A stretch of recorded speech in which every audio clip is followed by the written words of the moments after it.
Hello, everyone. I'm here. I see our friend saying "ugh" in the chat. I won't leave you waiting this time. I know Carlos and I always get in here and we just start talking. You know how we are. Neither of us knows how to shut up, so we always end up talking without hitting go live. But I won't leave y'all waiting today. I was just finishing up what I was writing.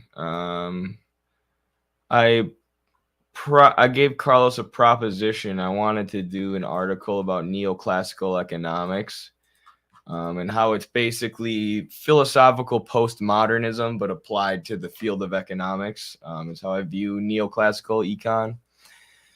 So I wanted to do an article with Carlos where he talks about postmodernism and I talk about the neoclassical economists.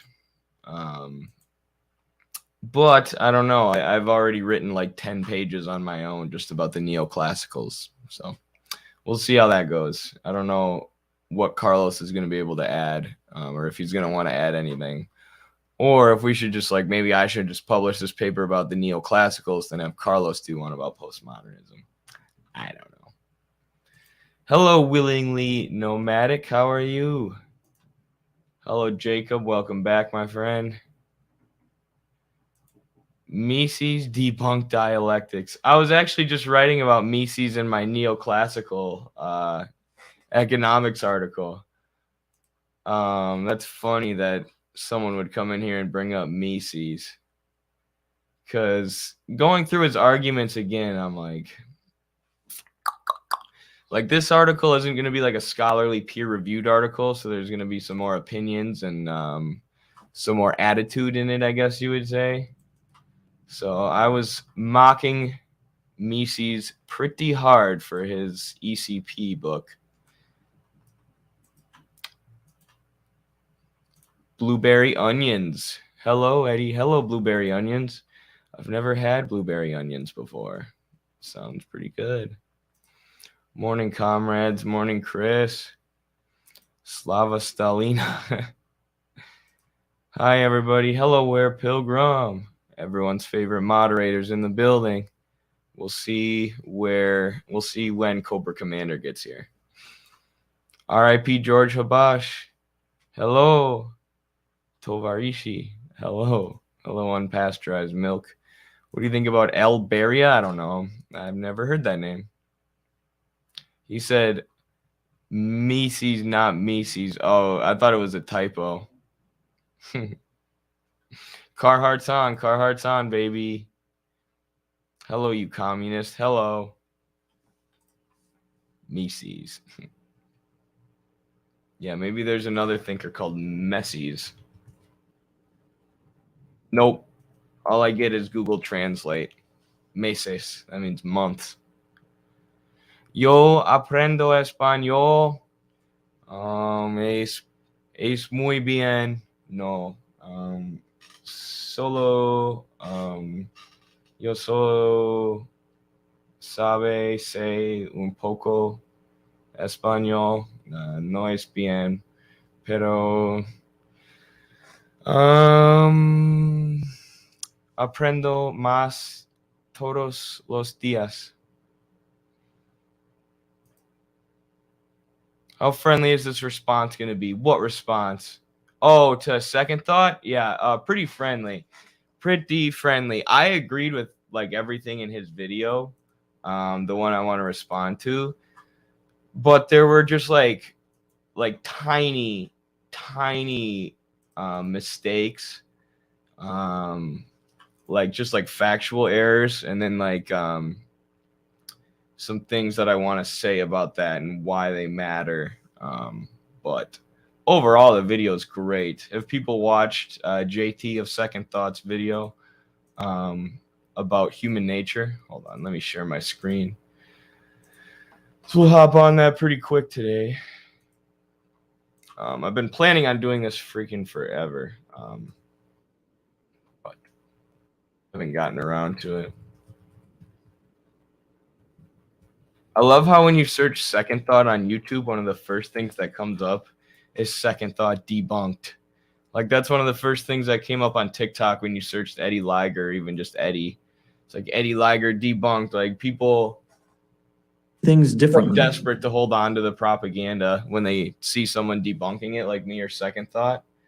Like, now I got to find someone debunking them, which is good. You know, you should consume or listen to more than one side, more than one argument. I keep hearing Meeseeks, LOL. Hi, Mr. Meeseeks. Look at me. Cobra Commander is my favorite moderator. Ooh, you got a fan in the chat, Cobra. Jamie, I'm surprised I haven't made you a moderator. If you want mod powers, let me know. But definitely don't have to. Messy. What's up, Eddie? Have you seen Vowsh's video on the Chinese balloon? He literally goes full mask off fascist neocon. Most far right he's gone. George W. Vowsh. I have not seen Vowsh's new video. Maybe we'll have to watch that. Because that sounds terrible, and I've been following the sky balloon thing. Libertarians are such a mark from a mile away. They start that communism can't work without computers running the economy. That's actually what I was writing about just now in relation to Ludwig von Mises. Because in 1920, he said, no, there can never be a socialist planning model or a socialist computer program that creates an economy as efficient as the market. Because, the capitalist economy is too complex for any of these models in 1920 to replicate a capitalist market economy. So do you get that? He's saying that computer programs and planning models can never be as efficient as the market because they can't replicate the market. But then he's assuming the market to be the most efficient method of economic planning. So he's assuming that the market that allows people to starve, that allows people to die due to lack of health care, that creates new wars of pillage and conquest every year, if not every day. People starve every day. Wars of conquest start. You get multiple a decade. That there can never be anything more efficient than that. That's assumed in Mises and all neoclassical economists.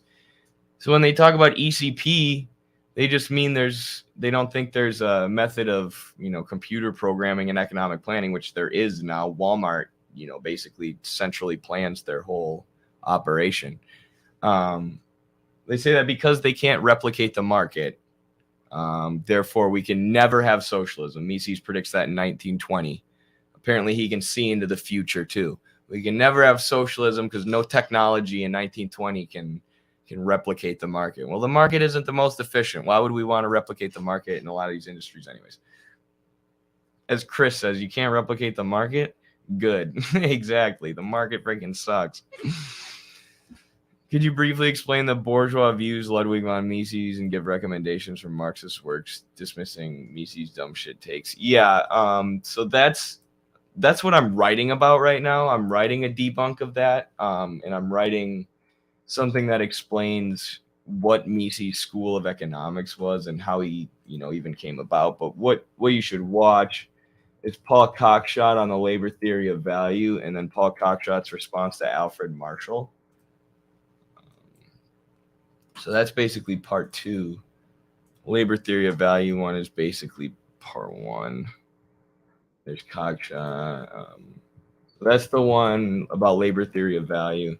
Because these neoclassical economists they dismiss the labor theory of value, and they use this utility theory of value, which you might as well call it the subjective theory of value, or just the made up, pulled out of their ass theory of value.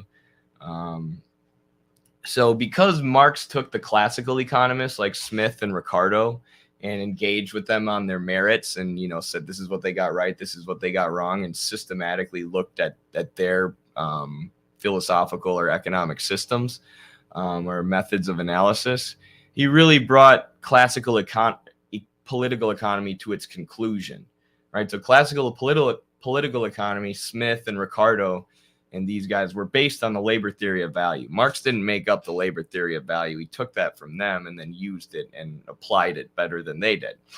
But after Marx, there's really no way for these bourgeois pro-capitalist economists to say that, the labor theory of value is correct without acknowledging exploitation, accumulation, concentration, all these different, negative things that Marx saw within capitalism, contradiction. So they had to invent a new theory of value. They had to throw out the labor theory of value and do something new. And that's when the utility or subjective theory of value comes about in the 1970s with Alfred Marshall. And that's when the neoclassical school starts emerging.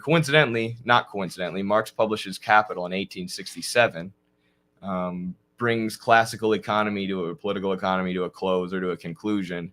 And then 3 years later, you have the emergence of this new school of economics that holds the market to be sacred and universal, and the invisible hand is the best way of planning no matter what. So that's the neoclassical school, and they emerge. And they say, like, Marx acknowledges supply and demand a million times. He talks about how supply and demand shocks can adjust the price of a commodity in the market. But ultimately, he says the price of the commodity, which if you look at a supply and demand graph, it's what they call equilibrium.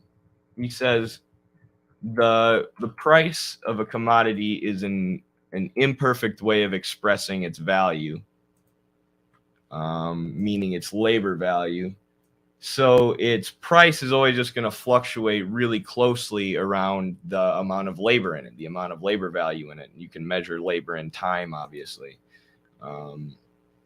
So this is what the neoclassicals call equilibrium. So they say there's a middle price, and that's where supply and demand intersect. But this is untestable because supply and demand are subjective, right? There's no way to measure consumer demand. It's qualitative. You can't put a number on it. So ultimately, these curves are just made up. And this would be like the amount of labor value, and Marx said the price would rotate somewhere around there. But these neoclassical economists just took the price of a good and said, no, this is determined by the use value of the good. This price is actually determined by how much the consumers want it. And there's no way to prove that. There's no way to test that.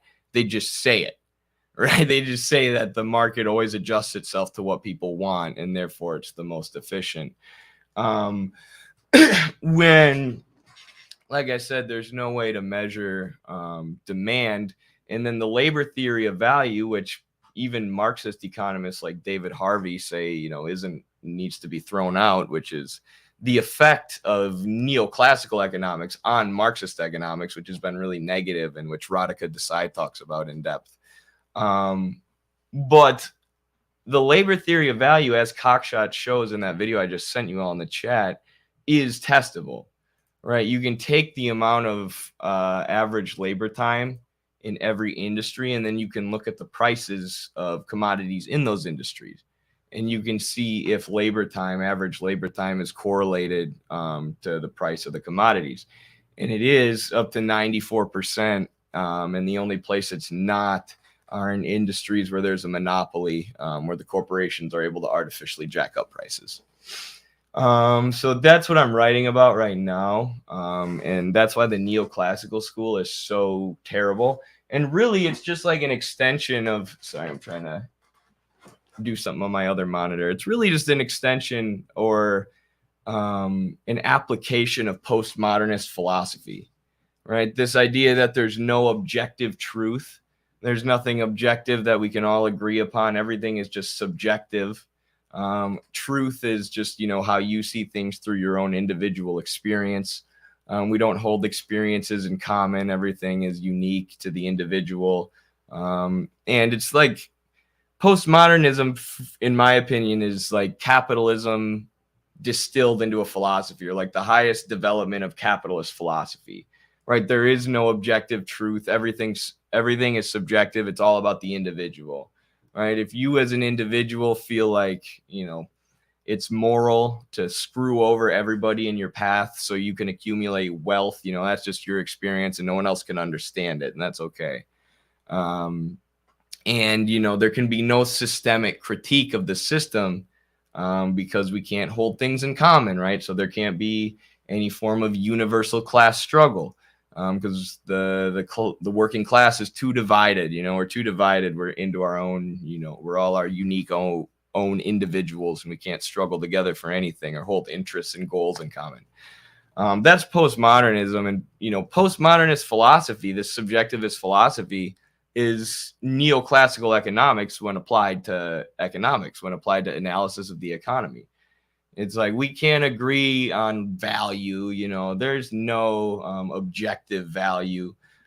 Just because labor is the creator of all value, labor is the one thing that every commodity holds in common, unless it's just like land or what Marx would call the free gifts of nature. But the vast majority of commodities, need human labor power to make them, transport them, use them. So that's the one thing all commodities hold in common. So that's why you can express the amount of labor value in every commodity as a price, and then you can exchange those commodities for each other, and know how much labor, how much human time went into actually making them. It's an imperfect way. Price is an imperfect way of expressing that, but that's ultimately what it is. So yeah, neoclassical economics says we can't agree on that. We can't agree that labor is the element or the property that's common to every commodity, and that's an objective fact. It's subjective. All value is subjective, and the price of a commodity is somehow based on the subjective usefulness that people get from those commodities. Yeah, it's just subjectivism and postmodernism applied to economics. Prices are set by greedy capitalists. Yeah, that too. The first 5 seconds of Vowsh video will make you smash your guitar. It's unreal. Libertarian anarchist with global military dominance characteristics. Yeah, maybe we'll have to watch that. Thoughts on PSL? I like PSL. If there's a PSL active in your area, do it. Hey, Eddie, hope your car's better. Mine died at died LOL car shopping solidarity. Yes, solidarity, Jimmy. My car is, I had to get both the struts replaced. I thought it was just going to be one. It was two. So that sucked. But yeah, my car is better. So solidarity with you. I hope you get your situation figured out there. Let's just, have a socialist revolution and then build a bunch of trains, huh? What up, Eddie and comrades? What up? Hey, yo, Eddie in chat. Hello, Unparalleled Dev. Oh, yeah. R.I.P. George Habash as the Carlos emote. Shout out to Carlos. Peter Mio in the building. What's up? The investors will regulate the market. No, they really will. I almost got into Ayn Rand's work when I found out one of my musical influences, Rush, very loosely based their landmark 1976 album off her work, but I never bothered reading her dumb storybooks and decided to dedicate my life to studying Marxism, Leninism while also studying to play guitar. Jacob, I don't know if everybody would tell you this, but I'm going to tell you, you made the right decision. There ain't nothing better to do with your time besides study and organize for Marxism, Leninism, and learn how to shred on the guitar. Hello, Eddie. Good to see you. Oh, what's up, Jay? JB, how's it going? Everybody go give JB a follow if you don't already. I'm sure pretty much everyone who watches our stream already follows JB Font and the Revolutionary Blackout Network. But if you do not, make sure you follow JB. Make sure you follow all of his friends like Sabby Sabs, and Nick and Rom, and is it Rome or Rom? And CJ, all the RBN folks. Love them. Why don't you call into the Majority Report and debate Sam Cedar? I should. That would be hilarious.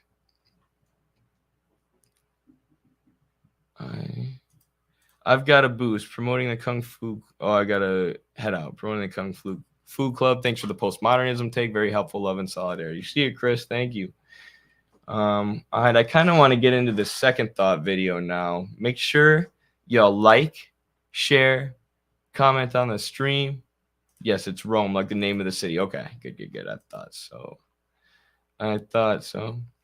So yeah, people in the chat, make sure to like the stream so we can get it to people before I talk about JB. Hold on, I gotta make sure I'm at the right spot in the video. Existed, but So just bear with me for a second, because obviously I'm also gonna clip this and put it on YouTube. at most, it was a very small part of human life, and one that you were pretty unlikely to ever encounter at any point in human history. The historical record doesn't change, and almost everywhere, people just gave each other things and services either for nothing in return or the vague idea that the other person owed them one. Adam Smith's idea that people were out there figuring out how many bones were worth one really good cig in return, or the vague idea that the other person owed. It doesn't matter too much. Eddie, who are your favorite revolutionary singers, songwriters of today's age? Of today? JPEG Mafia is pretty good. I know they're technically an anarchist, but they're good. Gaius Guevara. I'm drawing a blank now. There are more. There are way more. They're becoming more and more good ones, which is nice to see, because we need revolutionary art. Like, we need to. There are so many of us now on the emerging left, or the emerging anti-imperialist left, who are like really into reading or really into study. But we need some people who are like artistic and know how to reach people on an emotional level. Like, honestly, the recent coup attempt in Cuba, the SOS Cuba protests, like, the U.S. encouraged all these like Cuban Gusano rappers living in the U.S. to release songs of, like, free Cuba, save Cuba, support color revolution in Cuba, so the U.S. can pillage their resources and throw them into devastation. Freedom. But anyways, it was really successful, right? There are a lot of like of these Gusanos who released rap songs in favor of the color revolution, and then the Cuban government got these two Cuban rappers, like socialist rappers, to make a response song, and it was just not good. It was not well made. It was not well done. It was not well received. So that was an L for the revolutionaries. So yeah, revolutionary art's important. Yeah, that's an interesting story. But anyways, our buddy Second Thought, JT, who was on our channel to do an interview recently, just released this video called "Is Capitalism Really Human Nature?" Now, I thought this was a really good video. I really enjoyed it. I thought JT made a lot of good points, a lot of the same points that I would have made, a lot of the points that Marx would make. But there were just a few points of, maybe disagreement, or maybe I had something to add, or maybe I just wanted to expand on something he said. So it's around 10 or 11 minutes that he actually says some stuff that I have to respond, or feel like I have to respond to. Most of this video is just really good. He's talking about this idea that capitalism is just the system that most suits human nature, is the most well suited to human beings. So that's why capitalism has developed, just because it's the most human system, and therefore it's like the pinnacle of human societies. And we can't have socialism because humans are just too inherently greedy. And Second Thought makes a lot of great points in this. One of the points being that humans have the capacity for selfishness and the capacity for altruism. Marx and Engels say the transition from ape to man, when humans first became humans, was when we began cooperating with each other. We began cooperating with each other in terms of production, helping each other produce, cooperating in production, cooperating to protect each other from predators. And that's what allowed humans to become the most evolved and the most dominant species. But there are plenty of other examples, like people helping an old lady across the street when they could, get to work faster and make a few extra bucks or whatever. There are plenty of examples throughout human history of people choosing compassion, people choosing empathy over selfishness. But if we have an economic system that encourages selfishness, allows the most greedy and selfish to rise to the top, yeah, humans are going to appear pretty selfish inherently, because that's what we're incentivized to do by the system. But he also says, under socialism, under a system where the means of production are democratically controlled, you could have selfish people, right? It doesn't matter if there are selfish people. You're not going to be able to convince the community democratically that you should have more wealth and power and be allowed to accumulate more than everyone else and exploit everyone else and send everyone else to go fight in wars for conquest for you, right? You're not going to be able to convince them to do a situation like what we have under capitalism. If the means of production are democratically owned, it doesn't matter how selfish you are. So yeah, interesting points. But that was about the first 7 minutes of the video. I'll play it here and I'll stop it when I got something to say. And accounting. And soon enough, you have capitalism. If you've ever taken an Econ 101 class, there's a good chance you've heard this story before. Capitalism, for Smith, happens very naturally, and it all starts from the fact that this is just how humans work and interact with one another. It's a really effective justification for capitalism, because if maximizing profit through trade is just what humans do, and it transcends time and space, then every outcome of trade is justified. Why would we ever question it or get in its way? Morality is always changing, it's different from person to person, and nobody can agree on it. But profit-seeking is immortal, and it's part of us, so it becomes untouchable. But like I said, this was just Adam Smith's best guess. When you go looking through history and throughout the world, as David Graeber does in Debt the First 5,000 Years, this story of truck and barter becoming currency, becoming capitalism, just doesn't exist anywhere. The ethnologist Caroline Humphrey puts it really bluntly. No example of a barter economy, pure and simple, has ever been described, let alone the emergence from it of money. All available ethnography suggests that there has never been such a thing. Most of human existence until very recently was spent just giving other people stuff. Different societies in different parts of the world did things differently. Some would have central collection points where resources would be gathered and then redistributed. In other places, people privileged gift giving as a means of exchange. And almost everywhere, people just gave each other things and services either for nothing in return or the vague idea that the other person owed them one. Adams. So what he's talking about here, in terms of Marxism, is what Marx and Engels call primitive communism. And this is discussed in depth in Engels' book, Origins of the Family, Private Property, and the State, where he talks about prehistory and the development of human societies way back. And yeah, it talks about these societies where people own the means of production in common. And most exchange of goods was, if it did go on, it was internal. But really, the society produced things based on what they needed, and then they distributed those things that they produced based on what people needed. So production was carried out for the good of the group. And studying these societies is what helps Marx and Engels, come up with the idea of communism, because these societies were essentially classless. They still had a division of labor, but it was a division of labor based upon your role in the family. The moms had certain jobs, the dads had certain jobs, grandpa had certain jobs, the kids had certain jobs. So labor was divided up like that, and obviously they produced what people need. And then obviously they didn't have the same power. They didn't have the same forces of production that we have today. They didn't have the same technology. But that's the idea of scientific socialism. That's the idea of communism. We return to the control over the means of production, the control over production and distribution that humans once had.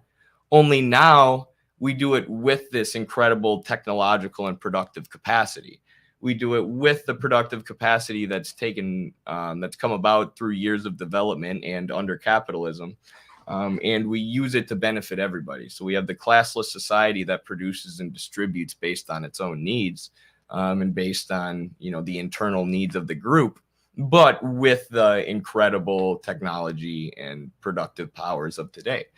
Did I have anything else to say about that? Productive capacity, primitive. And he brings up David Graeber. So anybody who was part of our Patreon book club, when we did Origins of the Family, Private Property, and the State, which joined the Patreon, by the way, anybody who was there for that, and anybody who's watching our series on Origins on YouTube, which I'll finish soon. I'm working on episode 3 right now. It's not done. There's 2 episodes, but either way, they know that I compare Origins frequently to David Graeber's book, the book that he's talking about here, about debt and, the sort of debt economies that existed, because David Graeber is an anarchist. So there have been people who argue that that David Graeber's analysis is contradictory to Marx and Engels.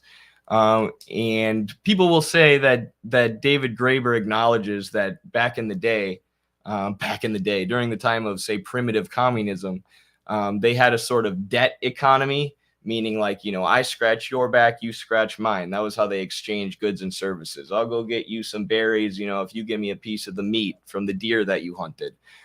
So the currency was essentially debt, right? You owe me. So people have used that to argue that there was no such thing as primitive communism the way Marx and Engels envisioned it, because there was money, there was currency, there was this debt. But Marx and Engels never says there wasn't exchange going on internally. And they never say that there wouldn't be a mediator of exchange under future forms of socialism and communism. And I actually think that a lot of David Graeber's analysis helps Marx and Engels analysis. It helps better inform Marx and Engels analysis. It just helps you get more specific as to what primitive communism actually looked like, what the currency, quote unquote, actually looked like. It didn't look like anything. It was just debt, basically a moneyless society. But yeah, that David Graeber book is good. I would encourage people to read it. Just make sure you also read Origins of the Family, Private Property, and the State, which I don't think Second Thought brings up in this video. But yeah, I'm gonna contact him and tell him he has to read it. Vague idea that the other person owed them one. Adam Smith's idea that people were out there figuring out how many bones were worth one really good stick, and this eventually turning into capitalism, is just not something we've ever been able to find historical proof of. What we do have plenty of proof of is that for most of human existence, we ran our economies on gifts and the common ownership of resources. Barter existed, but at most it was a very small part of human life, and one that you were pretty unlikely to ever encounter at any point in human history. The historical record doesn't seem to show that it's in our human nature to truck and barter, at least a lot less than it indicates that it's in our nature to work together and make collective decisions. And look, I'm not saying that we should limit our imagination for what society should look like based on what we think human nature is, or what we're able to find in pre-existing social models. I'm just saying that if your justification for capitalism is that it's more respectful of our propensity to barter, the historical record shows we are way more capable of doing things differently. Even if someday we find out that Adam Smith had a lucky guess and we did indeed spend most of history getting really good at trading stuff, that wouldn't make capitalism more justifiable, because capitalism isn't just about trade. I mean, you could, he says, I'm not going to argue that, we should base any of our future social systems upon, human nature of the past. And that's true, but human nature as it's conceptualized by the bourgeois propagandists, right? Like human nature as this universal, unchanging thing that's always static, right? I mean, if we look back at our human nature and it did appear that humans were always selfish and we didn't have the capacity to cooperate, then maybe what these capitalist bourgeois economists are saying would make sense, right? But we look historically and we see that that's not the case, that, humans have been able to evolve and advance more the more that we cooperate. So what does that tell us about human nature? It tells us that human nature is malleable. Human nature is always changing. Human nature is dependent on the environment that the humans are in. So I think there are things to learn by looking at the past and looking at, quote unquote, human nature. But obviously, he's not saying that we shouldn't do that. He's just saying this universal form of human nature shouldn't be the basis of our decisions for how to organize society. Make capitalism more justifiable, because capitalism isn't just about trade. Capitalism is an economic system where a few people own all the tools we need to make stuff. The factories, the farms, the machinery. In other words, the means of production. And use this privileged ownership to employ the vast majority of people to work and transform it into something productive. Trade is a small part of the equation, but Adam Smith makes it seem like it's at the core of capitalism, and that it comes from who we are as humans. The reality is that capitalism is an economic system that has only properly existed for 500 years tops. The first people of our species, Homo sapiens, have been kicking it on Earth for several 100,000 years. Neoclassical economists like Smith would have you believe that we stumbled on capitalism, discovered it, as if it were a fact of human life that was out there untouched, but informing the development of our species. These economists, So that line right there was what made me decide I wanted to respond to this. Just because I know Second Thought, JT, is always open to learning and always down for some comradely critiques or debate.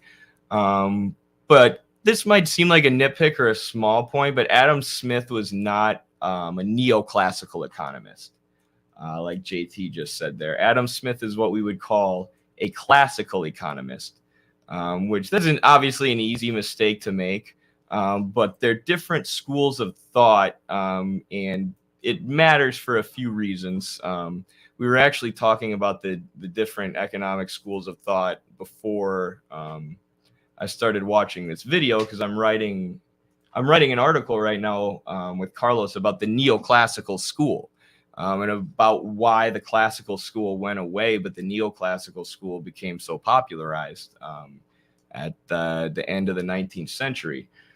So we'll just talk about the difference here. Smith being a classical economist, that means that he followed the labor theory of value, right? A lot of people think that Marx invented the labor theory of value, but it came from these classical economists like Adam Smith and David Ricardo.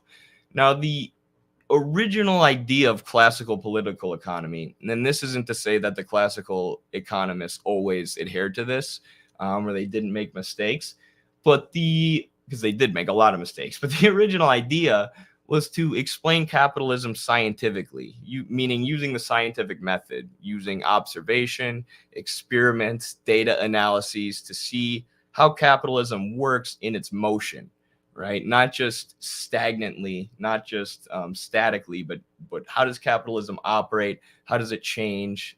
How does it accumulate, concentrate, all these different things that capitalism does. So basically where they get this idea from is Newton and Newtonian physics. So they say we need to do with capitalism what Newton does with the natural world, what the physicists do with the natural world. Explain, like I said, its motions, its operations, how it works, what are its tendencies. So there's a lot of good work done by Adam Smith and David Ricardo. They're intellectually honest people, right? They're actually trying to found this economic science. And yeah, they support the emergent bourgeoisie, but they were transitioning out of feudalism at the time, right? Like capitalism was taking the place of feudal monarchies. So capitalism was the more progressive system at the time, as crazy as that sounds now. So, you can't really blame Smith, at least. Ricardo came later, I believe. Maybe not.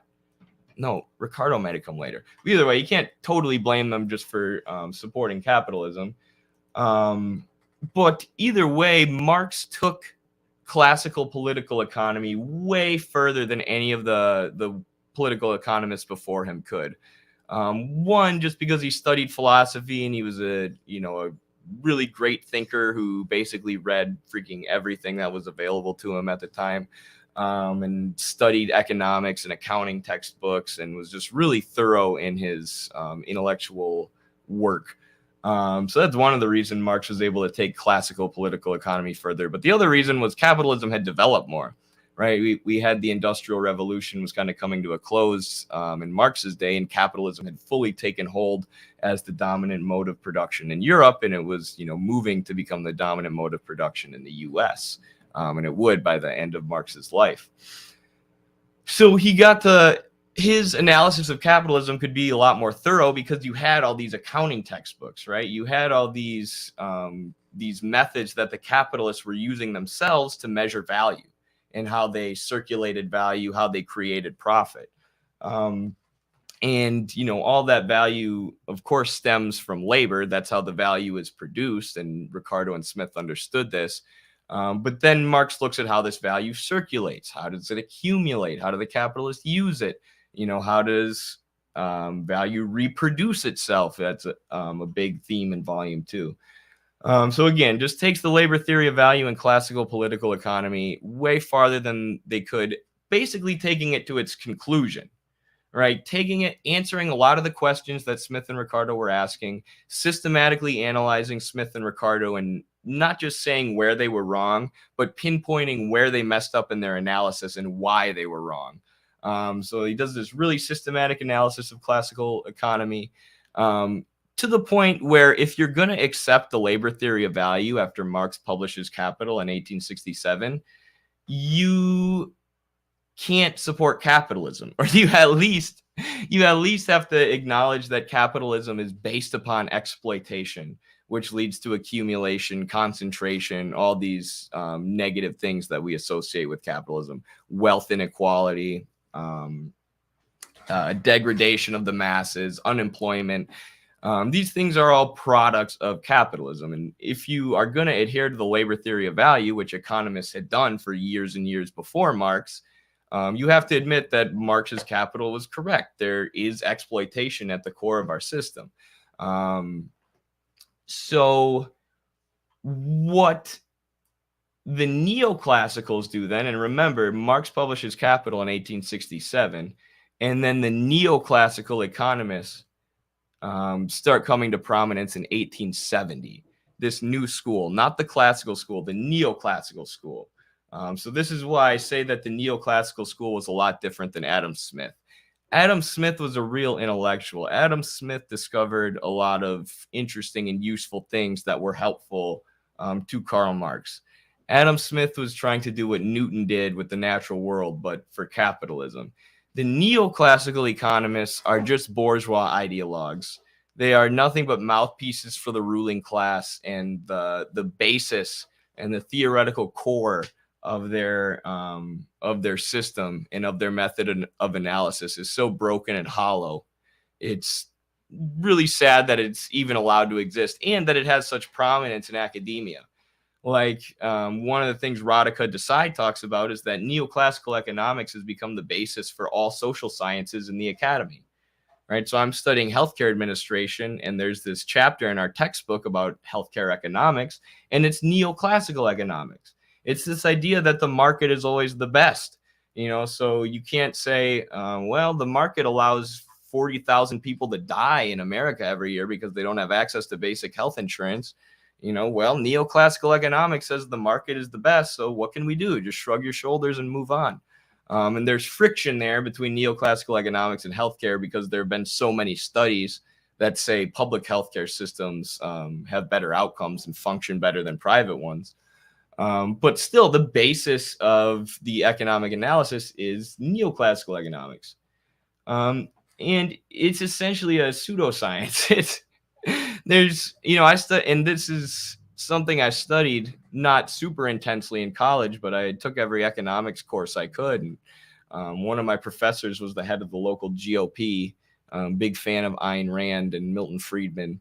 But either way, that's who I learned economics from, and it didn't help me explain the world at all, right? And that's the thing with like postmodernist philosophy that Gabriel Rockhill says.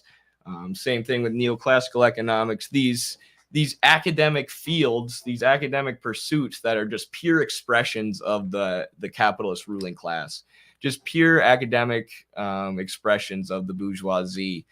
They don't help you explain the world at all, right? Versus you read Lenin's Imperialism, if you've never read any theory before, and you're going to have your mind blown. You're going to be, after I studied politics, for 4 years in undergrad, I got that book, and I'm like, this explains what I learned over the last 4 years better than any of the books I read in the academy. Marxism and good theory, good scholarship is, fairly simple. It's usually not a bunch of academic gobbledygook, and it helps you actually understand the world. Neoclassical economics does not. It's just the pure expression of bourgeois economics that had to come about after Marx because they could no longer acknowledge the labor theory of value without acknowledging that capitalism is broken and exploitative at its core. So they throw out the labor theory of value at this point, and economics basically becomes a method of price astrology. Just entirely focused on the sphere of circulation rather than production. Totally focused on maximizing the sale of commodities and markets, no matter how that affects the workforce or the labor force. And never talking about the working class that creates those commodities, transports those commodities. It's all about how to maximize market sales and how to maximize or calculate profit. And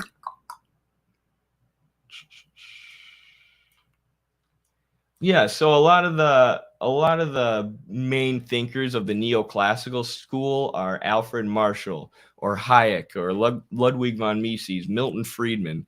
And there are different branches, there's like the Austrian school. They have different names for themselves. But as Marxists, I think we should just label them all as neoclassicals. And again, the reason I stopped Second Thought's video here, the reason I stopped JT's video to say this is because classical economics, and there were some terrible classical economists. There was like Robert Thomas Malthus, and some people that Marx has no respect for and he just destroys. But there were legitimate economists doing legitimate intellectual work. like David Ricardo and Adam Smith. They weren't intellectually lazy. But neoclassical economics, this propagandistic, pure expression, intellectual expression of the bourgeois class, does no serious investigation. It takes no serious scholarship. It takes no serious intellectual rigor. It's all just a bunch of academic gobbledygook so that people can tell you, study economics if you talk about socialism, so you can learn why capitalism's the best. Well, if you go study economics, you're going to be taught neoclassical economics, which is a pseudoscience that's just designed to tell you why capitalism is the best. So I sent earlier some of the really good videos. I'm writing an article right now talking about neoclassical economics and why it's pseudoscience. But if you want videos debunking it in favor of the labor theory of value, this one's really great. Paul Cockshot's video, Why the Labor Theory of Value is Right. And then also his critique of Alfred Marshall, who is one of the main neoclassical thinkers, where he basically shows that unlike the labor theory of value, oh, my screen is getting blocked by the CIA. That's not good. But unlike the labor theory of value, the utility theory of value, or what I call the subjective theory of value, that neoclassical economics is based on, is not testable, right? You can't test it scientifically. The labor theory of value, you can measure the amount of labor time in every industry, and Cockshot does this in his video. And then you can compare that to the price of commodities in every industry and see if there's a correlation. And there is. There's a 94% correlation. And where it's not 100%, it can be explained by monopolies in that industry artificially jacking up prices. Versus the subjective neoclassical utility theory of value, it's based on supply and demand, right? Well, how do you quantify demand? How do you measure consumer demand?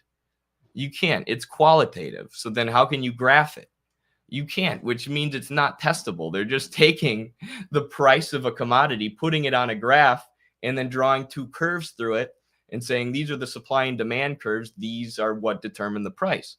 But there's no proof that that's the mechanism that determines the price. There are supply and demand shocks that cause the price to fluctuate, but it just fluctuates around the amount of average labor time that was needed to create it. Average labor time is still the best way to measure the price, or what the neoclassicals call equilibrium, right? The supply and demand curves are literally two subjective made-up curves, and they just map the price of a commodity and then draw these imaginary curves on it.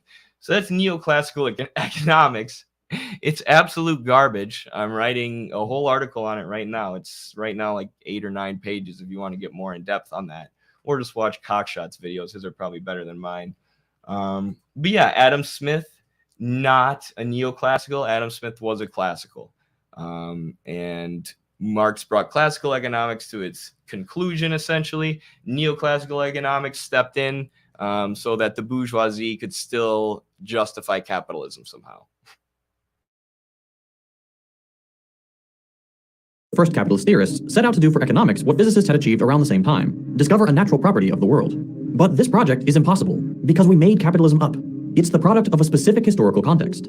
On the one hand, you had the growing power of a merchant class butting up against the dying power of a monarchical class. Feudalism was toppled over the course of a few revolutions and then exported around the world in a series of bloody conquests. And it happened not because we are built for capitalism, but because the feudal system just happened to set the stage for capitalism. Laws introduced the idea of private property, and technologies facilitating trade and production allowed people not born into nobility to acquire wealth. That's why we have capitalism today. Not because it's in our human nature, but because in a specific context it was the most efficient way to accumulate and then hold on to power.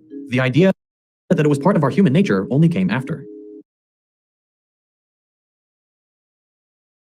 So I agree with the vast majority of what he said there.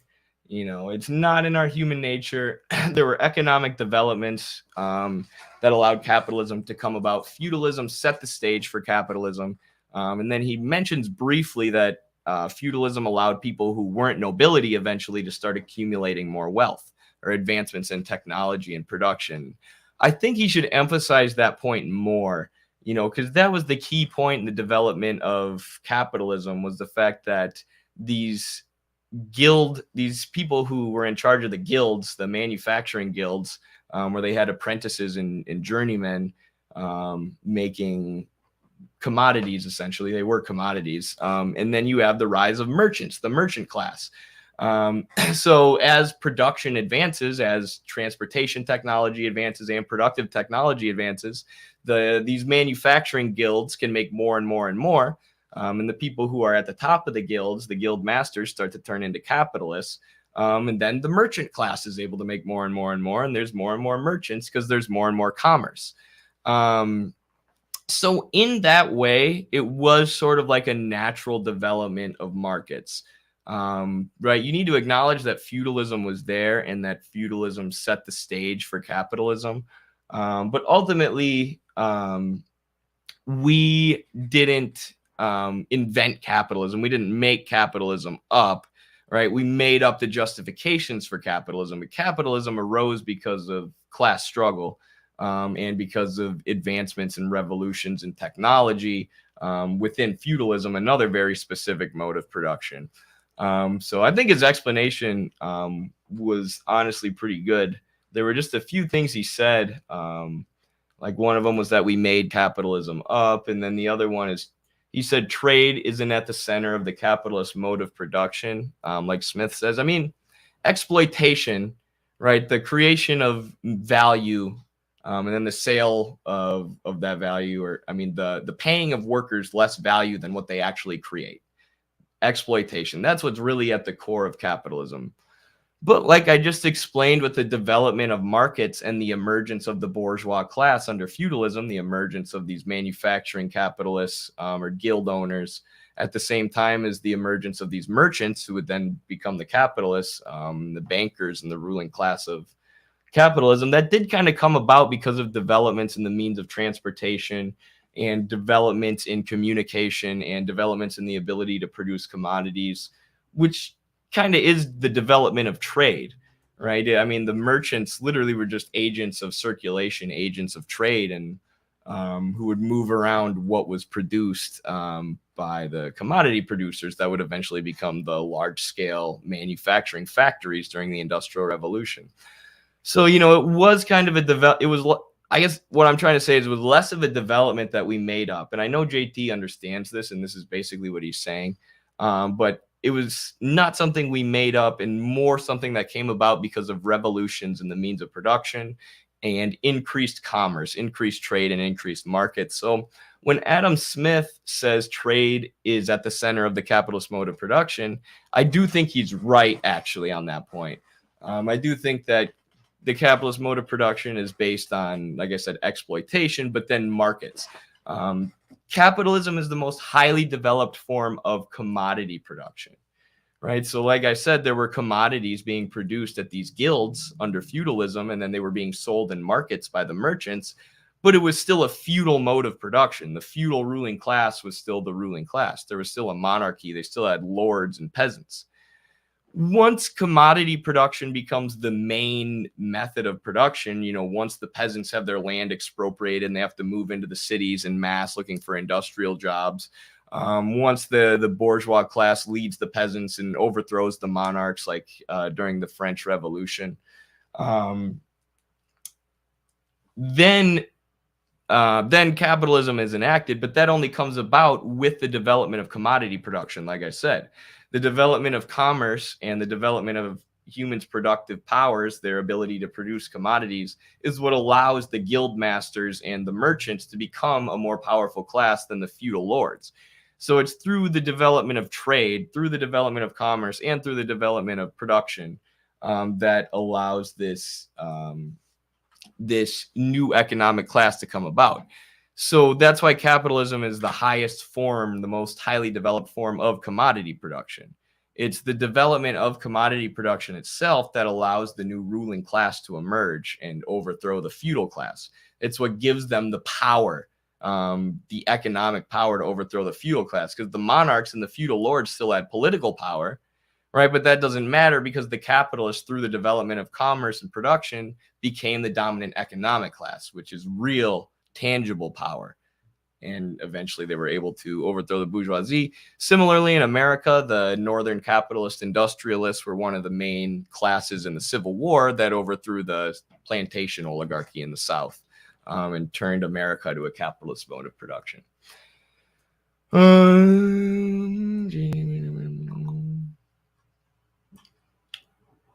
right, we'll go back to the video. Probably about done though. Our present hegemonic view of humans as either a bloody, greedy, violent animal ready to descend into barbarity at the drop of a hat, or a rational, calculating, self-interested trader came to dominate at precisely the same time as it became useful for giving legitimacy to the new political order. When capitalism emerged, it came with the myth that we are somehow incredibly rational. Sorry about that. I'm going to go back to before that happened.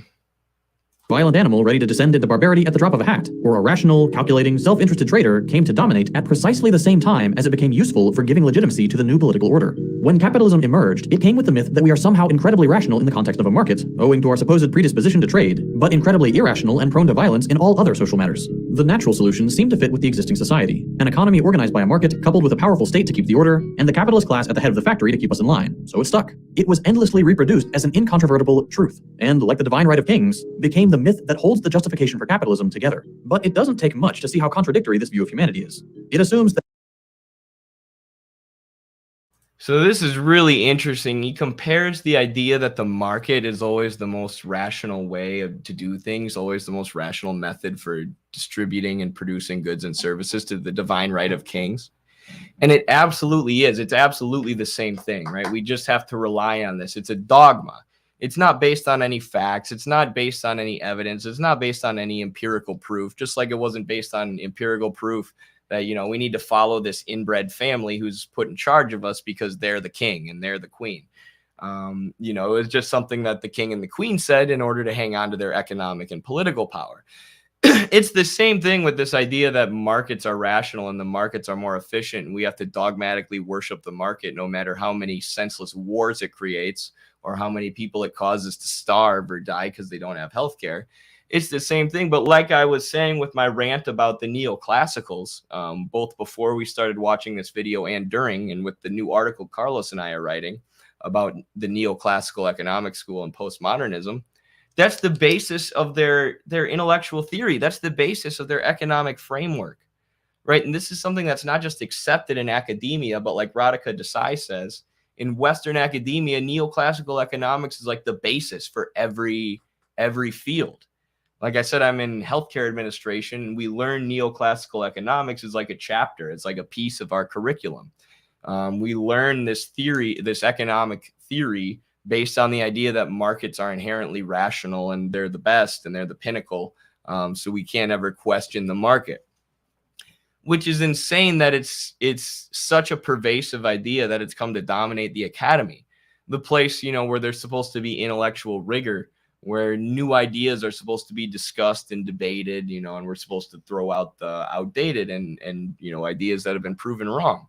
Instead, the basis of the academy has become this pseudoscience, this economic pseudoscience called neoclassical economics and the utility theory of value, or the subjective theory of value, that says, you know, you're not allowed to question the capitalist class, right? That's infected academia. And I mean, if you read like Jane Mayer's book, Dark Money, about all the money that the Koch brothers have spent influencing the academy, all the money that capitalists and NGOs have spent donating to colleges in order to alter their curriculums, it makes perfect sense. It makes sense that the ruling class would control the education system, that the ruling economic class would control the superstructure, which includes things like education. But it's just really frustrating when you're in, you know, college, or when you're attached to that capitalist academy, and, you know, a lot of your contemporaries and a lot of the people around you and a lot of the people placed in charge of you are just intellectual frauds, and it's completely obvious. But either way, back to JT. That we are perfectly rational in economic affairs, geniuses at the grocery store able to make complex decisions and assess value on goods to find the perfect equilibrium between cost and return. Okay, I want to listen to this again because this is one of my favorite points in the video.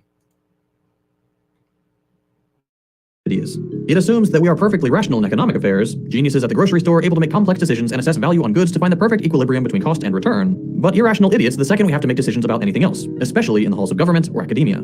This is a useful contradiction for capitalist economists, because as soon as people act irrationally, meaning not like what their theories predict, economists can blame it on the fact that people are dumb when they aren't acting like the self-interest economic animal they expect humans to be, and their economic theories stay perfectly intact. Human nature.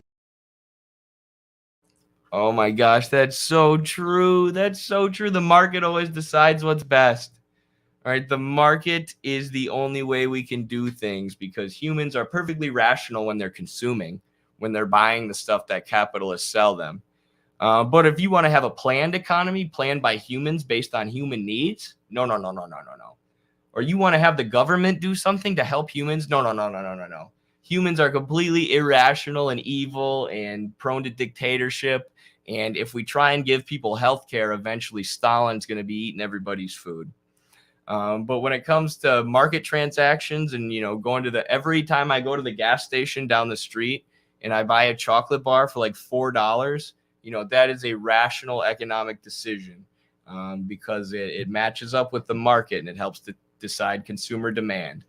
And then they just make up this idea that consumer demand is what determines prices, the price of goods, so that they can have this whole dogma where, everybody acts rationally within the market, and then everybody's decisions are what determine prices, even though that's not true. It's labor value. And, therefore we can't touch the market because we have to allow people's decisions to dominate society.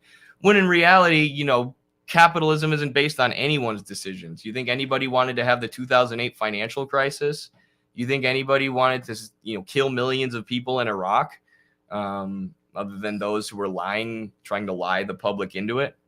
Capitalism does not make decisions that are rational for the whole of society. Obviously not. It allows millions of people to starve every year. But they just repeat this fantasy to themselves, like JT says. And, if somebody pokes a hole in their theory, they just work their way around it. Or the other thing they do that JT didn't bring up, they also blame it on the government. Right? Like, oh, people don't have health care. Well, that's because of Medicare and Medicaid.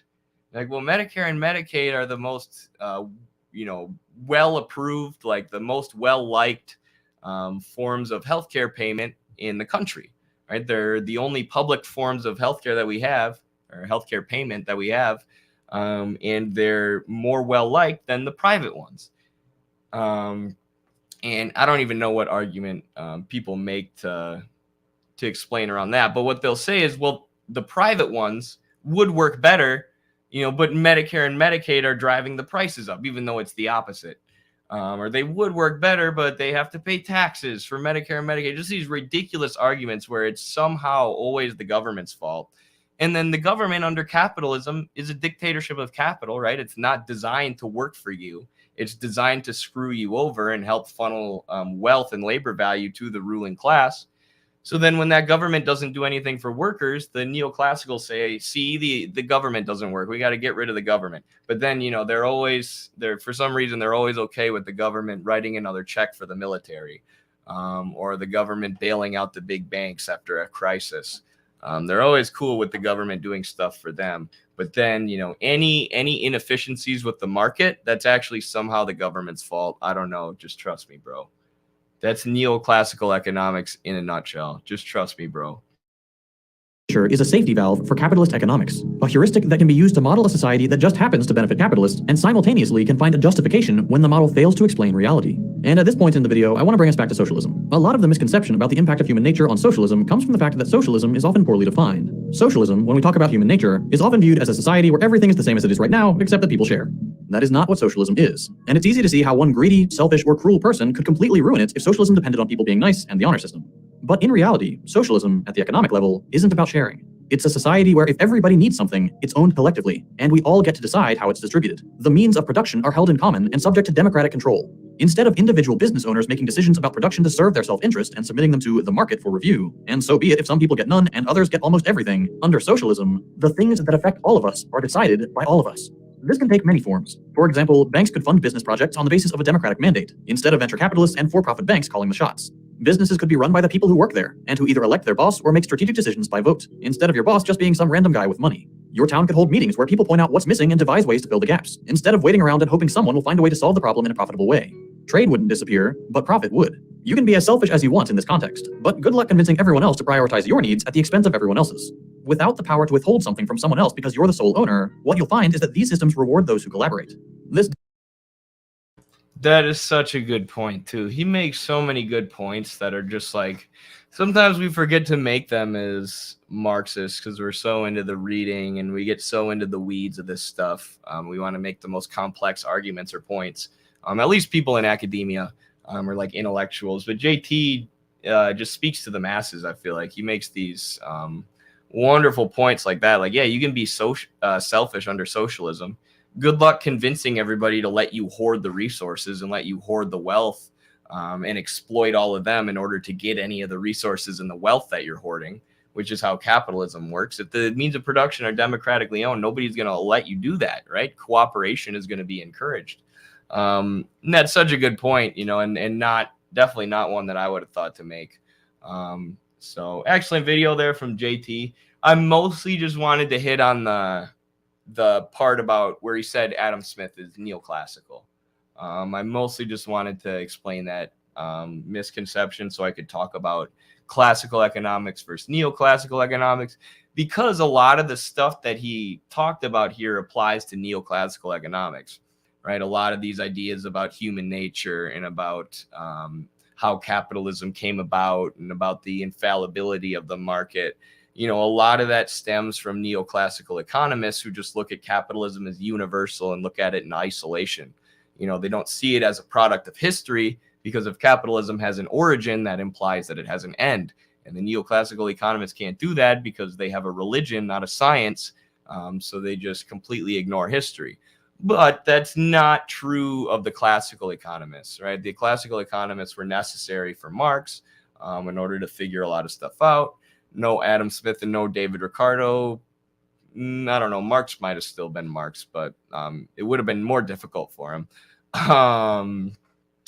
So yeah.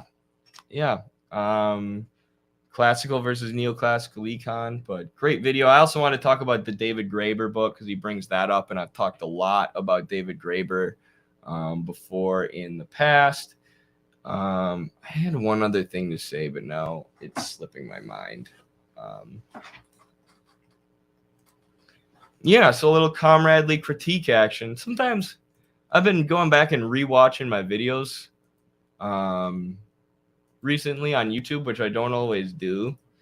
And I like that I get fired up and I get into the videos, right? But some of the sometimes I get so mad. I'm listening to myself and I'm just ranting and screaming and just frothing at the mouth about these dumb neoclassical economists or these bourgeois propagandists or these bourgeois psychologists like Jordan Peterson or whatever. I'm just watching Vowsh or Vowsh or whatever freaking cringeworthy video y'all have sent me in the chat to torture me with today. And sometimes I just want to chill out. Sometimes I want to chill out. I want to acknowledge where people are right. I want to acknowledge people who are doing good things. And, there's no reason I can't make a video responding to JT, where I agree with 99.9% of what he said in the video, and then point out the 1% of the things that I didn't agree with or, wanted to correct. All right, there's no reason I have to watch only Vowsh videos that I 99% disagree with and that just make me want to bash my head through the desk. I think in the last stream, I said I was going to jump out of the window, and it's a first story window, so I would be all right if I jumped out of the window. I'm 2 feet off the ground. But either way, I said I was going to jump out of the window hypothetically 4 times. And y'all did send me some terrible videos last week, but I'm going to mix it up now. I'm going to listen to some good ones. I'm going to interact with the chat here. Where was the last thing JB said? Can't find him. I thought I saw it. What if consumer demand is that we plan our economy via the government? I mean, the whole idea, so this is a good point, JB. The whole idea of consumer demand is based around Marx's idea of use value, right? So consumer demand is the idea that people have their desires, and then their desires determine, what goods get made, and they determine the price of goods on the market. And, Marx acknowledges that demand shocks, like a bunch of people demanding a good right now, is going to cause the price to fluctuate up a little bit. But then, it should fall back down once that demand spike ends. And it's not demand that's driving the price. It's the cost of production, which means it stems from labor. Either way, Marx identifies two different kinds of value within every commodity. He identifies the exchange value, which is based on how much labor is in that commodity. And it's how much value that commodity has compared to all the other commodities on the market. So that is expressed as a number quantitatively in the price. Every commodity has a price, which is supposed to represent its exchange value, which represents how much labor is within it. Every commodity is created by labor. That's the thing that all commodities have in common. So every commodity can be exchanged for one another once you put this quantitative number on it, once you put a price on it, once you express the commodity's value as an exchange value. Okay, so labor is what determines price, and exchange value is the value of a commodity expressed in its price. That's the value on the market that the neoclassical economist graph is supply and demand. But then Marx identifies a second kind of value in every commodity. It's not just exchange value. The commodity's value is twofold. It also has a use value, right? So exchange value is quantitative. You can put a number on it, which means you can compare that commodity to any other commodity, compare their numbers. Use value is qualitative, meaning you cannot put a number on it. You can't express it as a quantity, a numerical value. Use value is the amount of subjective use that a commodity brings to someone, right? So a commodity needs to be useful to someone, otherwise nobody's going to buy it off the market, right? So every commodity produced under capitalism needs to have a use value, otherwise the capitalists won't be able to sell it. It needs to bring some kind of use to someone. But that use value doesn't have anything to do with the price, right? That use value is subjective. It couldn't have anything to do with the price. It's not quantitative. You can't express how useful something is. You can't express somebody's demand for something in a number. It's going to be subjective always. Even if you have everybody, rate 1 through 10 how much you want a certain commodity, their numbers are going to be all over the place because use value is qualitative.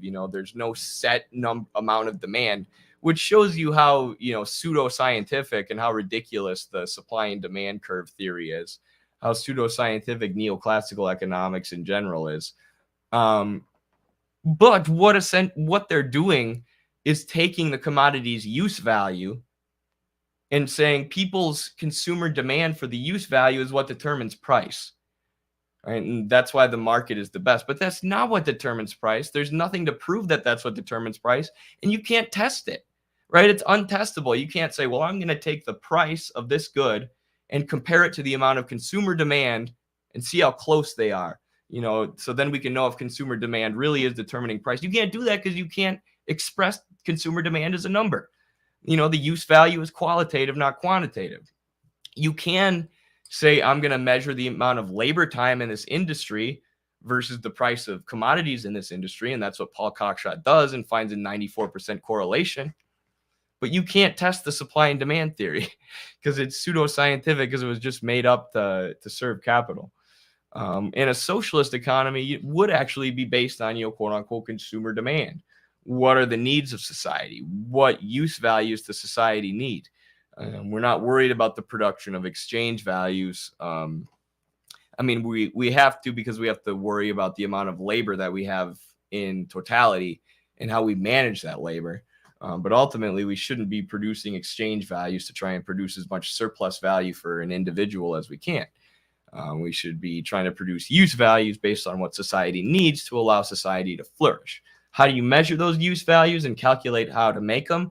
That's the work of economic planning in the future in socialist societies to create and decide. But capitalism has already created the technology to do that. Check out the book, The People's Republic of Walmart, but really check out Paul Cockshott's book, Towards a New Socialism. I know I talked about Cockshott a lot today. It's because he has a lot of great stuff debunking the neoclassicals. And also my voice I need to go get some water soon. My voice is going away. But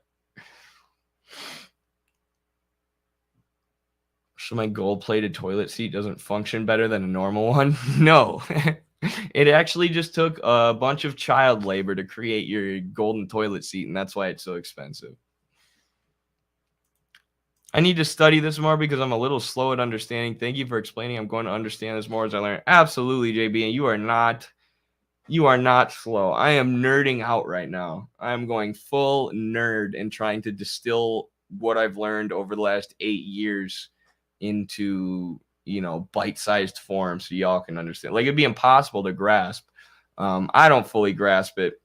But when I was in college, I studied econ. I didn't get a master or a major or any kind of of course I didn't get a master's. I didn't get a major or a minor in econ, but I took every econ class I could. And like I said, my econ professor was a big neoclassical, big fan of Milton Friedman, and head of the local GOP, the Republican Party.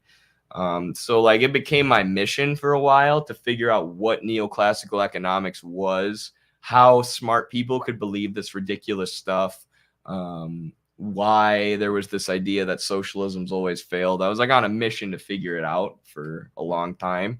And I'm just now like able to talk about the different economic schools and their different theories of value and compare them to one another. Like I took economics as a sophomore in college. So that would have been like 6-7 years ago now.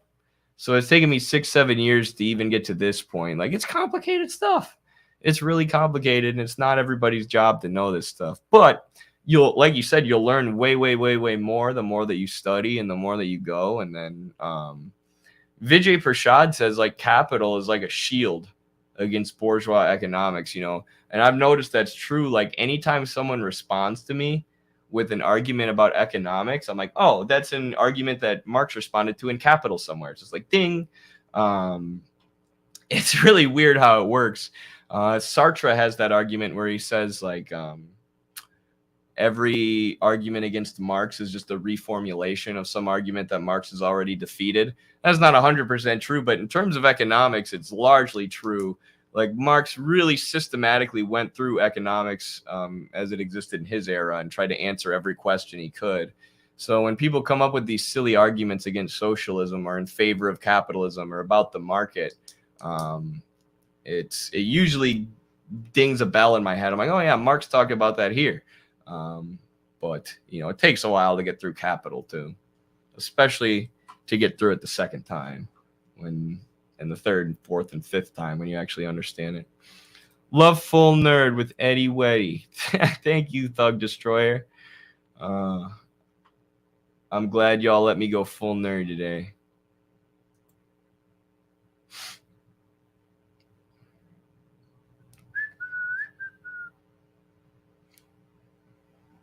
Hey, look at me. I'm in my 40s. You kids are doing fine, just fine. Yeah, exactly. We're young. I never went to college. That's the other thing too. I mean, most people who leave the college get indoctrinated, right, with the stuff that I made it my life's goal to debunk. But a lot of people who go to college are wealthy and upper middle class or professional managerial class, and if they're left, they're boutique left, to use RBN's word. So a lot of people just dive into neoclassical economics like, oh yeah, that sounds like something that can justify my dad's business. I support neoclassical. They're drawn to academic intellectual theories that serve their class position. And then the people who are drawn to Marxist economics, who are drawn to socialist economics, oftentimes are people who can't afford to go to college. And then oftentimes they're made to feel dumb. Why don't you just study economics, you idiot? Well, I have studied economics, and you're the idiot, douchey frat bro. But that's literally a thing. They tell you, go study economics, and they're talking about the neoclassical pseudoscience that's called economics. And they discourage working class people or people who couldn't afford to go to college or people who never got the opportunity to go to college from having opinions and engaging in debate. And it's annoying. Boutique left, yeah, it's the best word ever. Nerds rock, you bet. Boutique left is it's like professional managerial class leftists, like leftists who aren't about organizing people by class, who aren't about building alliances, who aren't about reaching out to people who disagree with us. People like the Majority Report, Sam Cedar and them. Sorry, I had to leave, Eddie. Did you watch the Vowsh balloon video for the first 10 seconds? No, but now that you're back, let's do it. Let's do it.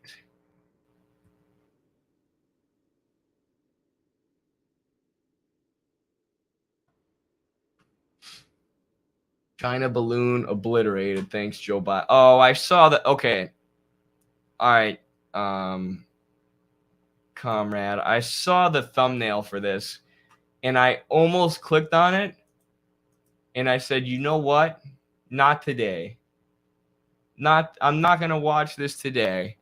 I'm not going to watch Vowsh's video praising the neoliberal Iraq war voting Joe Biden, who was the vice president when the U.S. carried out the horrific interventions in Syria and Libya. I'm not going to click on this video praising that guy while portraying a Chinese man to a yellow bear. I'm not going to watch that video. But, you know, here we are. Here we are. You guys are sending it to me in the chat, and I'm about to watch it. And you know what I just said, too? I just said I'm going to respond to people like Second Thought more. I'm going to respond to people like JT more, who I know I agree with on 99.9% of stuff. Because I'm tired of yelling at my computer screen so much with the videos y'all send me to torture me. And then you send me this. You send me this to torture me. Joe Biden popping Winnie the Pooh, Xi Jinping's balloon. Here we go. Right now, if we're talking about like Russia, China, America, America is undeniably the most stabilizing force of those three, 100%. We're not the ones starting these fights. Russia invaded Ukraine, China... Are you kidding me? Come on, Vaish. Come on, Vish. Vowsh Vaish. Vowsh. Vash. Vowsh. You sound like a neocon. You sound like fucking John Bolton. Oh my gosh. Someone said earlier he sounds like a neocon. Does Vowsh still call himself a socialist? This guy doesn't still call himself a socialist, right? He's admitted that he's a neolib. This shit's insane.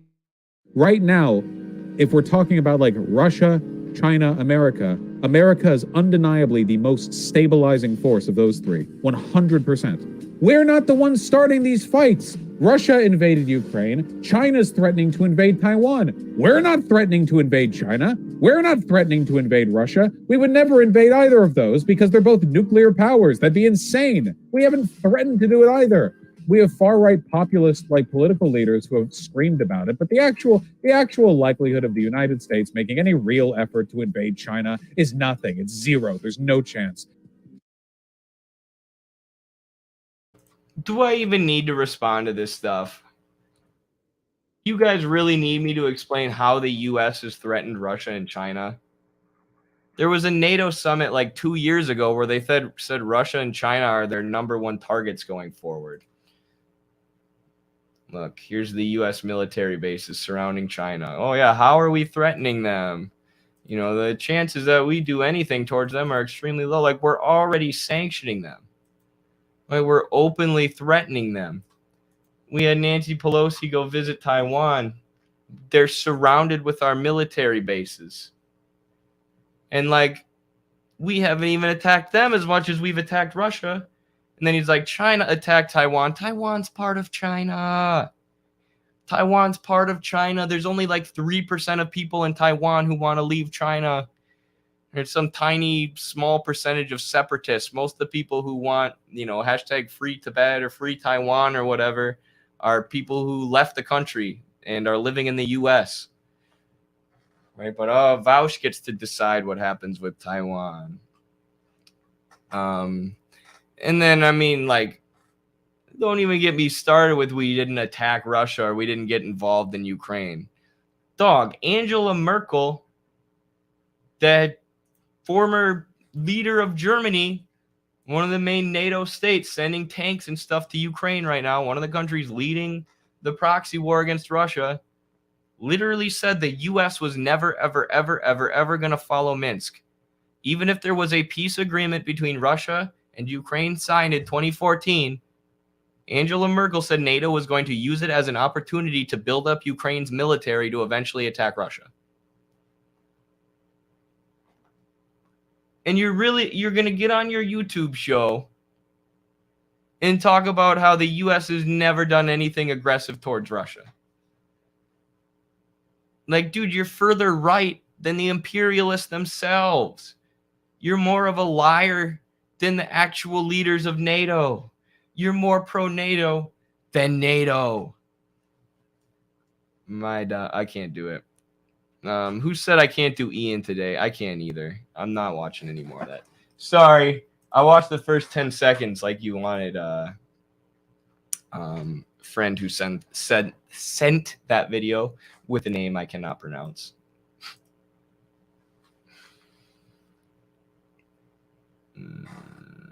It's just so bad. Vowsh is basically straight up admitting that he's the neocon, fascist, and social chauvinist opportunist. Yeah. I mean, yeah, I guess opportunist is the best word, isn't it? Because, like, what is he doing other than using the label socialism to make money? Because I was going to say he's not even an opportunist because I don't even consider him to be a socialist. He's just a liberal. But that's why he calls himself a socialist, right? Because he knows it's popular. You know, if he's not funded by the State Department to make socialism look bad, it's just because he knows the word socialism is popular with young people. A lot of people associate socialism still with identity issues and social issues. So, and he talks about that a lot. He talks about identity and pronouns and things like that all the time. Not that there's anything wrong with that stuff, but if you're going to be a socialist, you have to talk about class struggle. Which he never talks about, but he knows the word socialist and the word Marxist is popular. And he knows it's popular to pretend to be like you're really smart, like you're really well-read. So that's why he says things like, remember when he did that whole thing where he was trying to convince people that like Mao and Lenin and all these people would have voted for Joe Biden and the Democrats? And he was like trying to be all serious about it because Hakeem called him out. He's like, I will now quote Mao Zedong. Blah, blah, blah, blah, blah, blah. We should participate in elections. See? It's like, yeah, Mao was talking about the Communist Party, not the imperialist Democrats, Vowsh. But yeah, he just flexes, just pretends to be this like big brain guy. I feel like there are some like the level of intellectual rigor among leftist streamers, among Marxist streamers, is getting better, right? I feel like there's a lot of channels now like RBN or Danny Haifong or there's a lot of others that are pretty good. Hard Lens Media. I don't know. I'm sure I'm forgetting some, but I can log on and I feel like I'm learning something, right? I feel like they're actually doing journalism or they're actually reporting on what's going on and going in depth about it, being rigorous about it, trying to be honest about it. Rather than, you know, just a bunch of clickbait getting thrown at the wall. Or like I like Kyle Kalinske. You know, he's like my favorite new media figure out of those people like David Dole and Mike Figueredo of the Humanist Report and all these like YouTube social democrats. But Kyle literally just repeats the same thing over and over again. He literally just repeats over and over again how Medicare for all would be better than a privatized healthcare system. Or just like the most obvious things about how, you know, it would be good if we had free college or whatever. He just says that over and over and over again. You can tell he's not, you know, developing theoretically himself. He's just, you know, mass producing these videos essentially because that's his income source. And I'm sure he cares about it too. But I feel like RBN's always learning and developing. Danny is always learning and developing. Obviously, everyone at Midwestern Marks. So I don't know. That's a good development, though.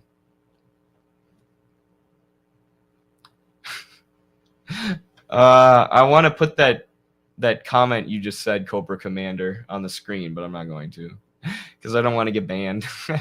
I like Kyle Kalinske, and I do too, for the most part. Brian Berletic of New Atlas. Yes, that was like who I was thinking of too, and it didn't come to mind. You have Scott Ritter, who's also good, but then like Brian Berletic, Daniel Dumbrill. There's a lot of good journalists. The Gray Zone. And all these people are growing and following. Thoughts on Medhurst? Yes, Richard Medhurst is the man. I watch like everything Medhurst points out. Yeah, now y'all are helping me think of some of the YouTube channels that I wanted to bring up. Bad Empanada, he's aight. I have a lot to learn. This is why I watch people like Midwestern Marks, Danny Haifong, Professor Richard Wolff, etc. So like the stream. Woo! Yes, thank you, JB. Thank you for letting everyone know to like, share, comment on the stream. Send it to your grandmother and your mom. But yes, I agree. I started with Kyle Kalinske, and then I found Michael Brooks, rest in peace. That's someone who I freaking loved.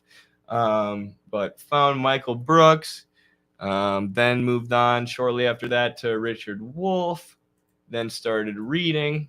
Now here we are. Speaking of Richard Wolff, I wanted to talk about one of his videos today because it kind of goes along with the themes that we've been talking about so far. He's talking about libertarianism and crony capitalism. So we've been talking about neoclassical economics and the way that the neoclassicals try and blame everything that the market does wrong or everything that goes wrong with capitalism on the government. You know, the wars are the government's fault. It's not the corporations controlling the government. Starvation's the government's fault. The lack of healthcare is the government's fault. It's somehow because of Medicare and Medicaid. And another one of the arguments that they make is this is crony capitalism, right? This is capitalism where wealth and power has been concentrated at the top, and then those capitalists at the top use their wealth and power to control the government.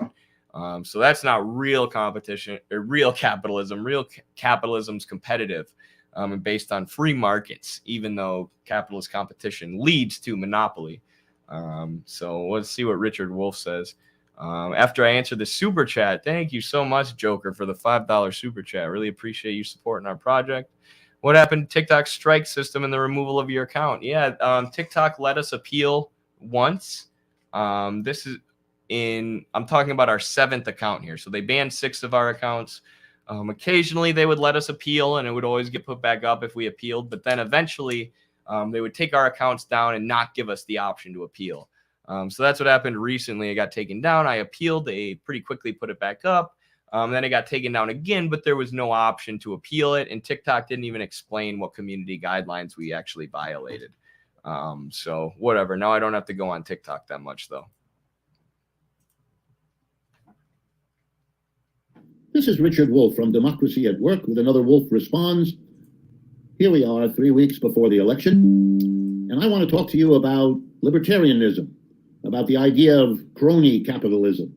In fact, about all these ideas about a capitalism that is pure or free or perfect or competitive, lots of good words, rather than government infested or government dominated or crony or other bad words. What am I getting at here?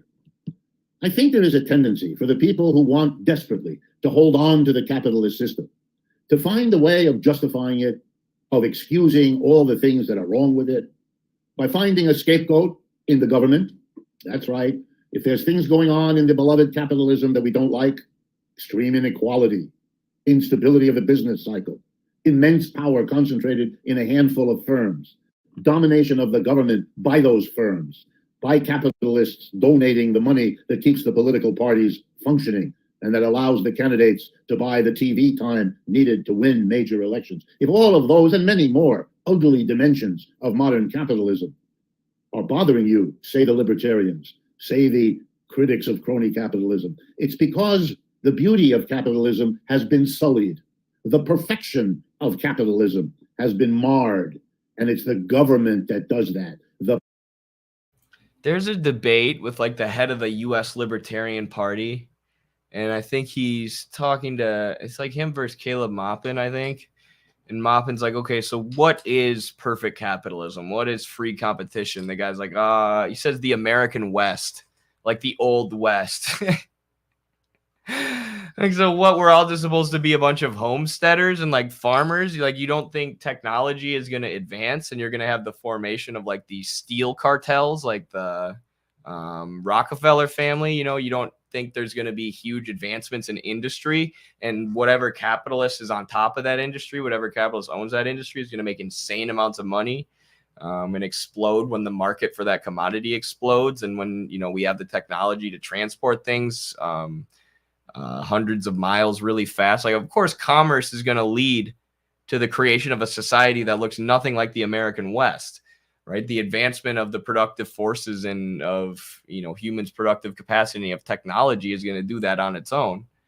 But then if you look at the tendency of, or the tendencies of capitalism that Marx lays out in Capital, like, how are you going to stop accumulation?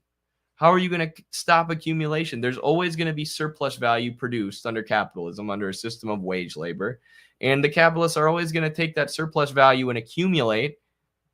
And they're always going to be driven to control as many markets and as much of the market as they can, which is always going to lead to concentration, unless you have some apparatus come in and break it up, like the government. But the competition of the capitalist market, which creates the drive for more wealth and more markets and more expansion, is always going to lead to accumulation, concentration, and monopoly, right? So it's a dialectical inversion. Competition, market competition, dialectically becomes its opposite after years of development. Markets that are free become markets that are monopolized by corporations. So it's built into the market system itself, the system of commodity production itself. But remember, the neoclassicals will never criticize the market. No. You can't criticize the market. The market brings us to equilibrium. So you're not even allowed to say that the market leads to monopolization and corporations. Only the government does that somehow. And I remember I debated libertarians about this, and they couldn't explain to me how the government creates crony capitalism, but just trust them, it does. They were also like 16. A powerful, evil, intrusive government that should, of course, have kept its hands and its rules and its regulations and its tax collectors away from private capitalism, because that would have allowed private capitalism to do its wonders for us all. Libertarians want liberty. The liberty of the capitalist system to do its thing, go its way, heal its own failures, and we'll be all better off if we only get the government out of our economy. If we stop making it useful for capitalists to cultivate special relationships with government officials, so that we get crony capitalism, capitalism sullied, undone, undermined by the government and the relationships between the government and capitalism. Trying to dissociate the state from the market under capitalism is delusional. Absolutely. Absolutely. And this is what Radhika Desai says in her analysis of neoclassical economics that I was reading today as I was writing mine. And it's much more academic than mine is going to be, or, you know, much more thorough, and there's pretty much no opinion in it. She's engaging with these neoclassical pseudoscientists, honestly. But basically what she's saying is it's freaking absurd to try and detach capitalism from the government, to say that true capitalism is when there's no government, because there's always been a state, right? Any system like capitalism based on value production is going to need a state to, you know, determine what value is, to set the currency, to help bail the capitalists out at times of crisis, to create a welfare, a social safety net for the people that the market doesn't take care of and throws out onto the streets, right? You're always going to need some form of welfare. Capitalism has always needed the state, and the state has always functioned as a dictatorship of capital, right? The ruling economic class, as Marx said it would. I can't get I'm trying to get this all the way up. The ruling economic class, which is the capitalists under capitalism, or like the slave owners and plantation owners under slavery who controlled the government in the American South, whoever's on top of the economy is going to be on top of the politics, right? So it's the same with capitalism. And then under capitalism, the capitalists use the government to do wars of expansion. They use the government to bail themselves out. They use the government to bust unions. They use the government as a tool for their own enrichment and the suppression of the working masses. And you still have these neoclassicals and these libertarians who will be like, nope, the government's actually anti-capitalist. The government's working against the capitalists. Or the government allows crony capitalism, but real capitalism would be awesome. Let's just, instead of a government, we'll just allow all these corporations to make private armies and private police forces. Like, yeah, that'll work. I've literally heard people argue that. Freaking ANCAPs. That's what I get for being on TikTok too much, but thank you for all your hard work, Weddy. We need more streamers like you. I have to go to work now. Thank you so much, Thug Destroyer. Thank you for the $9. I'm not sure what you make at work, but you know that's like an hour's worth of labor that you just donated to the project. So really appreciate that. Glad you think we need more streamers like us. We're trying to get more streams out to y'all. And, you know, hopefully there will be more people like us propping up soon. And have fun at work. Try to have fun having your labor exploited. Organize your workplace while you're there. Much love.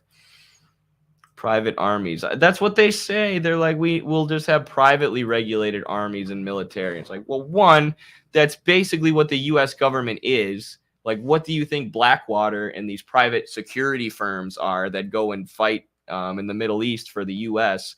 It's just private armies, as if the government wasn't controlled by the private sector enough. But yeah, the idea that we'll just privatize the police force and the government and then things will work out, like, come on now. Come on now. We're just being silly, which is what libertarians are. They're just silly. So yeah, that was Wolf on pure capitalism and crony capitalism. Did people see this tweet? I shared it on TikTok. No, I'm stupid. I shared it on YouTube Shorts. Our TikTok got banned.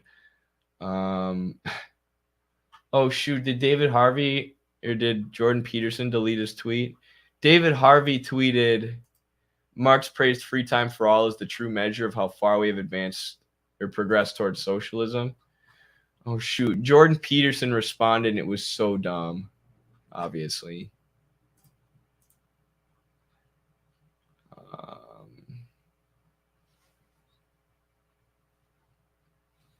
Dude, it was so dumb. Hold on. I should just look up my personal.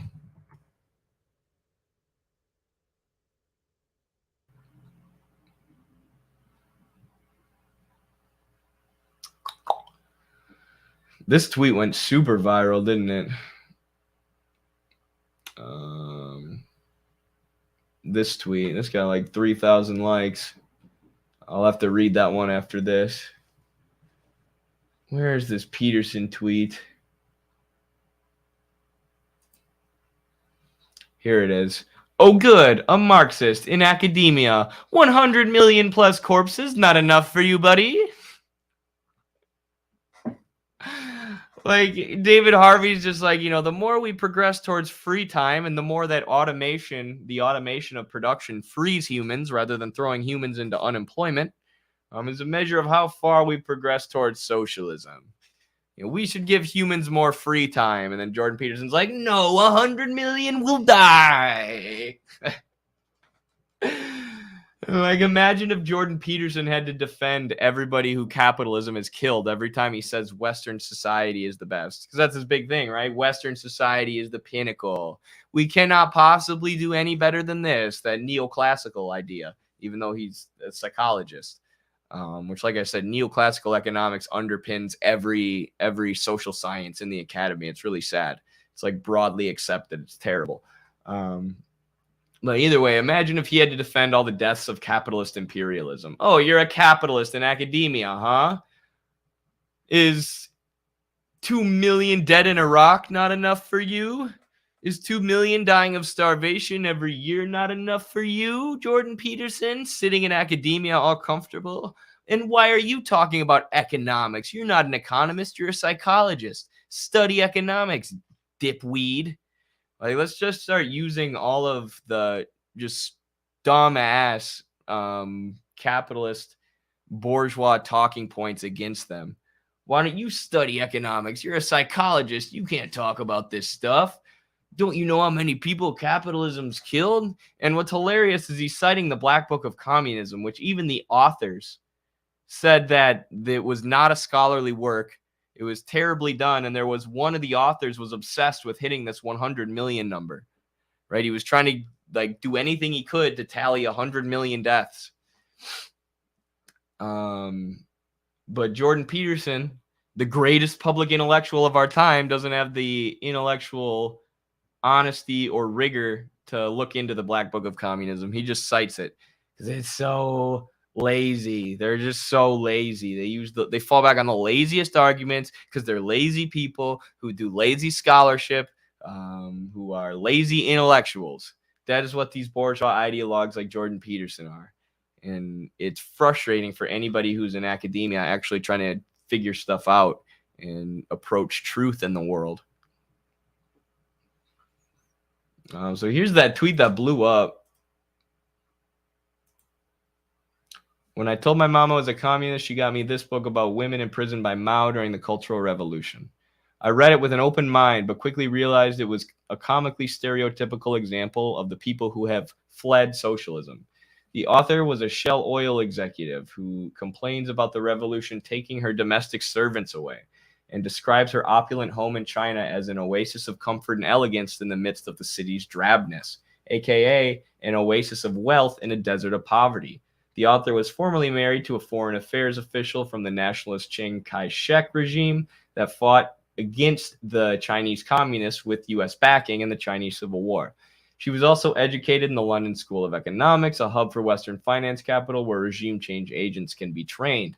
After being charged with spying and collaborating with the British, the author was put on house arrest for 6 years where the communists attempted to re-educate her against supporting capitalist imperialism. She was eventually released and lived in China for a while before she fled to Washington, D.C. in 1980 with money from an overseas bank account. Once in Washington, D.C., she immediately began writing lucrative books demonizing communism in China. Overall, after reading this book, I was more communist than I'd ever been. Thanks, Mom.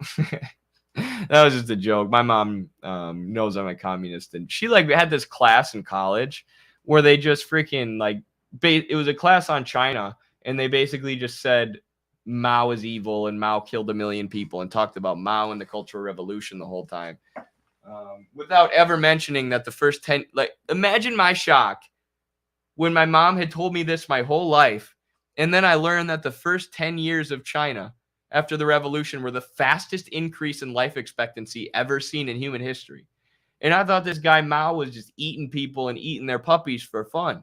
And then I read this book that my mom gives me about Mao, and it's about this lady who was a Shell Oil executive, working together with the British to overthrow the Chinese Revolution that raised the standard of living more than any other society in history. I'm well, why the heck would I support this Shell Oil executive? I like the communists. Here's the book if you don't want to believe me. It's real. My mom really gave me this. This year for Christmas, they gave me a finance book, and I read Dave Ramsey. It's a book about budgeting, right? And I follow his advice to try and get my finances in order. But my parents gave me another finance book, and they're we just want to know what you think of it. And I'm I don't have unlimited time and energy though. I'm I'm not gonna read another one of these crappy books you guys gave me because you want me to I know what people say about communist China. Right, I know what the people who leave China and go settle in Washington, D.C. and get paid millions of dollars to write books for NGOs think about China. I'm not really going to learn anything from this, but I don't know. You should always engage with other arguments, but